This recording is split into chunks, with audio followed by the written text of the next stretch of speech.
Hello, this is Mario D Tut, formerly Mario D Tut. In 2012, in April,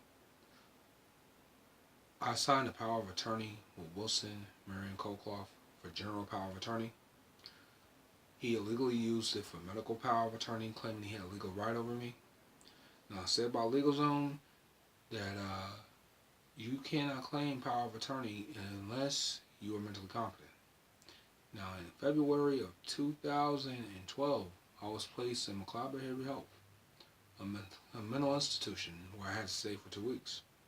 Then I had to actually go through counseling sessions and taking shots at a place called PD Mental Health in Hartsville, South Carolina.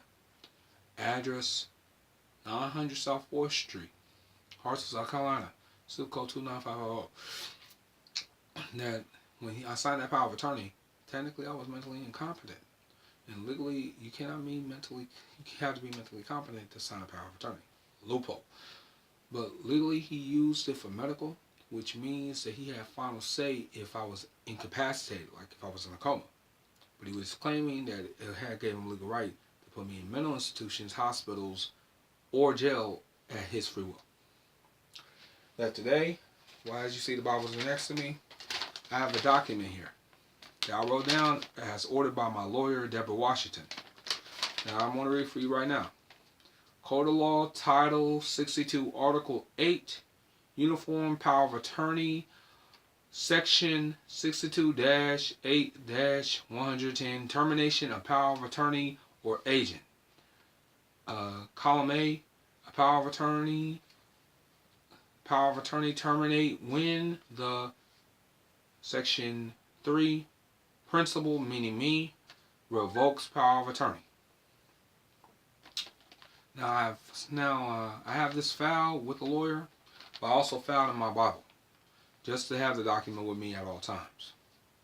That legally, the police of Darlington County Police Department in Darlington, in the city of Darlington, has arrested me 47 times, claiming that he had legal right because of power of attorney. I plan to sue them for criminal activity since my Miranda rights was not given to me on any of these occasions. But I had to stay in like a hospital or jail on multiple occasions without actually having my rights written. They violated my rights. And obviously, using this as slave papers, they violated the Emancipation Proclamation signed by Abraham Lincoln. That legally he claims he owns properties 430 and 429 Bell Avenue, along with 427 Bell Avenue in Hartsville, South Carolina, zip code 29550. I believe truly that these properties belong to Christopher Colclough and Grace Williams, formerly Grace Colclough, that legally said by the property tax code that he must legally pay property taxes for 21 years to legally claim ownership of these properties. Since my grandfather passed away in 2010, it's only been 7 years.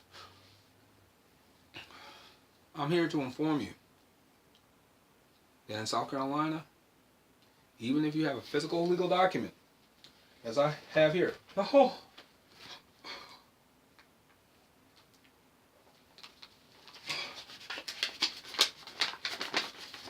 as you see. Now, if you look closely, let me turn that right. If you look closely, it's filed with Darlington County. That this is a general power of attorney, if you can see it clearly. That he claimed medical. This was only good for 6 months, but he's been holding it for 5 years and 11 months over me.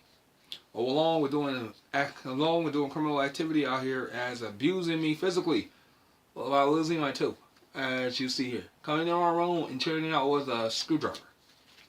That I am not physically safe in his home while he is here. I have a restraining order against Wilson Marion Colclough that went into effect in September. Against him, Orally Bailey for criminal activities on a supernatural level, Sammy Lee Colclough or Sam Colclough for doing the same, and along with Dominique Colclough. They are legally supposed to stay within 1,000 miles away from me. 1,000. They will not abide, but they refuse to allow me to leave. That they intentionally wanted me to stay in the carriage house when I found out that this residence was legally mine, said by Caroline McDaniels at PD Mental Health when she looked online and found out who was the true owner of the house. in the housing records. So since I legally own this property, if any police officers are hearing, I would like to press charges against all of them.